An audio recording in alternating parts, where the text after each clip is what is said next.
নামাজে দাঁড়ানোর আগ মুহূর্তে বলা হয়, সকলেই কাতার সোজা করে দাঁড়ান, খেয়াল আপন আপন কালবে ডুবান। খেয়াল কালব আল্লাহর দিক, আল্লাহ হাজের নাজের, আল্লাহ দেখিতেছেন সকলের দেলের হাল। খেয়াল কালবে ডুবায় রাখিলে নামাজে আল্লাহ মনে থাকে। যেই মাত্র খেয়াল কালব হইতে বাহির হইয়া যাইবে, তখনই নামাজে আল্লাহ ভুল হইয়া যাইবে।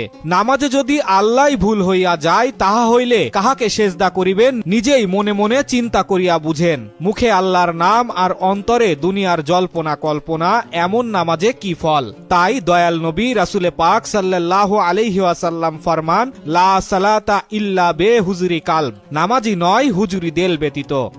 তাই সকলে মন মুখ এক করিয়া আল্লাহ তাআলাকে হাজের নাজের অহেদ জেনে হুজুরি কালবে আল্লাহ তাআলাকে সেজদা করেন। এই হেকমত নবী ওলি রাসূল পয়গম্বরগণের হেকমত, এই হেকমত আকাবের আউলিয়াগণের হেকমত, এই হেকমত দয়াল নবী রাসূলে পাক সাল্লাল্লাহু আলাইহি ওয়াসাল্লামের বাস্তব হেকমত। যেমন হযরত আলী রাদিয়াল্লাহু তাআলা আনহু এর নামাজের অবস্থায় তীর খুলে নেওয়ার ঘটনা হাদিসে বর্ণিত আলোচনার বাস্তবতা। এই হেকমত যেন নামাজে কাহারও ভুল না হয়। বর্ণিত কথাগুলো যা খাজা বাবা বলেছেন তা একটা শপথ বাক্য অনুরূপ। এই শপথ বাক্য কিন্তু আমরা সকলেই নামাজের প্রারম্ভিকতায় পড়ে থাকি, কিন্তু এমন করে তার সারসংক্ষেপ বোধগম্য নয় বিধায় কথাগুলো অনেকের কাছে নতুন বলে প্রতীয়মান হওয়া স্বাভাবিক। নামাজের শুরুতে জায়নামাজে দাঁড়িয়ে আমরা পাঠ করে থাকি, ইন্নী ওয়াজ্জাহাতু ওয়াজহিয়া লিল্লাযী ফাতারাস সামাওয়াতি ওয়াল আরদা হানিফা ওয়া মা আনা মিনাল মুশরিকিন। নিশ্চয়ই আমি মুতাআজ্জু হয়েছি আমার অবয়ব সহ ওই পরওয়ারদেগারে আলেমের দিকে, যিনি আকাশমণ্ডল ও ভূমণ্ডলের মালিক। একাগ্র চিত্রে আমি মুশরিকদের অন্তর্ভুক্ত নই। জায়নামাজের দোয়ার ভাব সম্প্রসারণ বর্ণিত শপথ বাক্য।